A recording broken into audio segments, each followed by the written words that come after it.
I was cleaning out the glove compartment when I found the receipt. It was folded twice, tucked behind an old insurance card and a pack of mints my wife didn't like anymore. I only opened it because I thought it was from the mechanic. It wasn't. It was from a hotel bar downtown. 2 drinks. 1 appetizer. Paid at 11:47 p.m. The date was the same night my wife, Melissa, told me she was at a women's Bible study helping organize the church food drive. I sat in the driver's seat with the door open, 1 foot still on the driveway, staring at that thin piece of paper like it had started breathing in my hand. At first, I tried to explain it away. Maybe she stopped after church. Maybe she met someone from the committee. Maybe there was some innocent reason she never mentioned being at a hotel bar almost 20 miles from home. That's what betrayal does in the beginning. It doesn't hit you all at once. It asks you to lie to yourself first. Melissa and I had been married 11 years. I worked as an assistant manager at a hardware store. Nothing glamorous. Nothing impressive. But steady. Reliable. The kind of job where people come in frustrated and I spend my day helping them fix broken things. Funny how I never saw my own house coming apart. For months, Melissa had been different. Not cruel. That would have been easier. She was sweet in a careful way. Too careful. She kissed my cheek when she walked past me. She asked if I needed anything from the store. She folded my shirts the way I liked. But there was distance behind all of it. Like she was performing the role of wife, while her real life waited somewhere else. Her phone was always face down. Her showers got longer. She started wearing perfume to run errands. And when I asked simple questions, she answered like I had accused her of murder. "Why are you keeping track of me?" she asked once, smiling, but her eyes were cold. "I'm not," I said. "Then stop acting weird." That was how she did it. She made my concern feel like a character flaw. The receipt changed something in me. I didn't confront her that night. I put it in an envelope and hid it in my toolbox. Then I started paying attention. The next Thursday, she said she had another church meeting. I watched her leave in the navy dress I bought her for our anniversary. She didn't wear her wedding ring because, according to her, her fingers were swollen lately. 10 minutes later, I opened the laptop we shared. Her email was still logged in. I know what people say. Don't snoop. Respect privacy. But privacy is not the same thing as secrecy. And by then, my marriage had become a room where only one of us knew where the exits were. There were no obvious messages. No love notes. No hotel confirmations. Then I checked the deleted folder. That's where I found his name. Caleb Warren. He worked with her at the marketing firm. Married. 2 kids. Youth volunteer at church. The kind of man who posted Bible verses on Facebook and commented "beautiful family" under his wife's pictures. The emails weren't graphic. That almost made them worse. Last night was risky but worth it. She still has no idea. And then one from Caleb that made my stomach go cold. "Don't worry about him. He's too stupid to notice what's going on." I read that sentence 5 times. Not because it shocked me. Because something inside me went very still. Too stupid. That was what he thought of me. Not a husband. Not a man. Not a person whose life they were quietly destroying. Just an obstacle too dumb to move.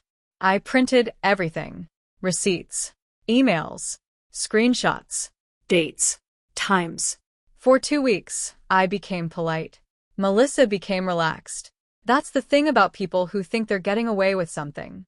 They stop hiding carefully. One evening, she sat across from me eating soup, texting under the table. I said, "How was Bible study?" She didn't even look up. "Good. Tiring." "Caleb there?" The spoon stopped halfway to her mouth. For 1 second, the mask slipped. Then she laughed. "Caleb? From work? Why would Caleb be at my Bible study?" I shrugged. "No reason." Her face tightened. "You're being strange again." There it was. The old trick. Make me the problem. But this time, I didn't defend myself. I just nodded and finished my dinner. Before I reveal what I did next, ask yourself honestly.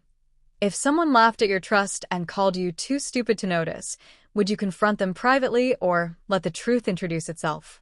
Subscribe if you think you already know where this is going. Because Caleb definitely didn't. The first person I contacted was not Melissa. It was Caleb's wife. Her name was Hannah. I didn't send a dramatic message. No insults. No threats. Just one sentence. My name is Daniel. I'm Melissa's husband. I think there are things you deserve to see. She replied 17 minutes later. Please send them. So I did. Not everything. Just enough. The hotel receipt. The email where he said she had no idea. The message calling me stupid. Hannah didn't respond for nearly an hour. Then she wrote, "Thank you." I knew something was wrong. That sentence hurt more than I expected. Because somewhere across town, another person had been sitting in the same silence, questioning herself, being told she was insecure, suspicious, dramatic. The next person was Caleb's boss. Not because of revenge. Because some of those emails came from his company account. Some meetings he claimed were client dinners were billed to the firm. One hotel bar charge had been submitted as regional outreach. I didn't embellish. I forwarded the documents and wrote, I believe company resources may have been used to conceal personal misconduct. I thought you should be aware. The last person was Pastor Mark. That one took the longest. I sat in my truck outside the church for 20 minutes, holding the envelope. I wasn't trying to ruin anyone's faith. I wasn't trying to turn church into a courtroom. But Caleb had built his image there. He led teenagers, counseled couples, smiled beside his wife every Sunday while helping break someone else's home during the week. So, I gave Pastor Mark the truth. Not gossip. Truth. 3 days later, Melissa came home early. Her face was pale. Her hands shook as she dropped her purse on the counter. What did you do? She whispered. I was sitting at the kitchen table with a cup of coffee I hadn't touched. I looked at her and said, I noticed. Her mouth opened, but nothing came out. Then came the stages. First anger. You had no right. Then panic. You don't understand. Then blame. You were emotionally unavailable.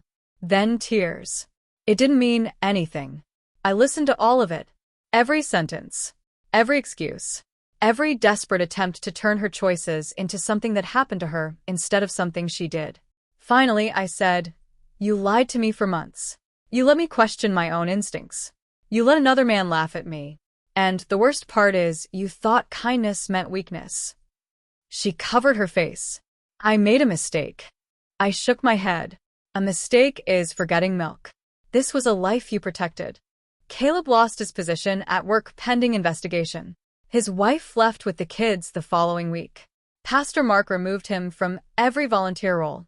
Melissa asked if we could try counseling. Maybe another man would have said yes. Maybe another version of me would have begged to rebuild what she burned. But I had already spent months living inside a marriage where I was treated like furniture. Useful, present, easy to ignore.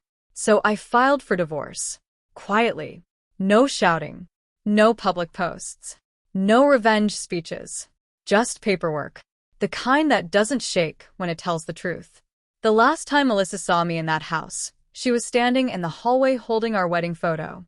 You really hate me now? She asked. I looked at the picture. 2 younger people smiling at a future only one of them planned to protect. No, I said. I just finally believe what you showed me. I moved into a small apartment above a bakery 3 weeks later.